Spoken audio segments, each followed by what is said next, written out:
രാവിലെ 5:30 തന്നെ ഞങ്ങൾ വീട്ടിൽ നിന്ന് ഇറങ്ങി 6:30 ആയപ്പോഴേക്കും ഏഴാറ്റുമുഖത്തുള്ള പ്ലാന്റേഷൻ കോർപ്പറേഷൻ്റെ ചെക്ക് പോസ്റ്റിൽ സൈൻ ചെയ്ത് ഞങ്ങൾ എണ്ണപ്പനത്തോട്ടത്തിലൂടെ യാത്ര തുടർന്നു. അതിരപ്പള്ളി വാൽപ്പാറ റൂട്ടിലാണ് ഞങ്ങളുടെ ഇന്നത്തെ യാത്ര.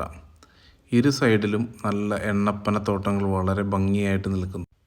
ആനയുടെ സാന്നിധ്യം ഉള്ളതുകൊണ്ട് വളരെ സൂക്ഷിച്ചു വേണം ഈ റോഡിലൂടെ അതിരാവിലെ യാത്ര ചെയ്യാൻ. ഏഴാറ്റുമുഖം പ്രകൃതിഗ്രാമം വരെ നല്ല വഴിയാണ്. ഇവിടെ ലെഫ്റ്റ് പോയാൽ പ്രകൃതിഗ്രാമമാണ്. അവിടം തുടങ്ങി വെറ്റിലപ്പാറ പാലം വരെ വഴി അല്പം മോശമാണെങ്കിലും നമുക്ക് എണ്ണപ്പനത്തോട്ടത്തിൻ്റെ ഭംഗി ആസ്വദിച്ചും ഇടയ്ക്ക് ആനയൊക്കെ കണ്ടും നമുക്ക് സന്തോഷമായിട്ട് യാത്ര ചെയ്യാം.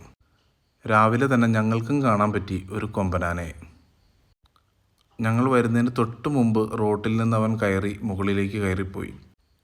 റോഡിന് ഇടതുവശത്തുകൂടെ കാണുന്നത് ചാലക്കുടി പുഴയാണ്. ഇപ്പോൾ വേനലായതിനാൽ വെള്ളം വളരെ കുറവാണ്. ഈ റോഡ് വന്നു ചേരുന്നത് വെറ്റിലപ്പാറ പാലത്തിലാണ്. ഈ പാലം കടന്നു വേണം നമുക്ക് നേരെ അതിരപ്പള്ളി റൂട്ടിലേക്ക് കടക്കാൻ. പാലം കടന്ന് നേരെ വന്ന് കാണുന്നത് സിൽവർ സ്റ്റോം വാട്ടർ തീം പാർക്കാണ്.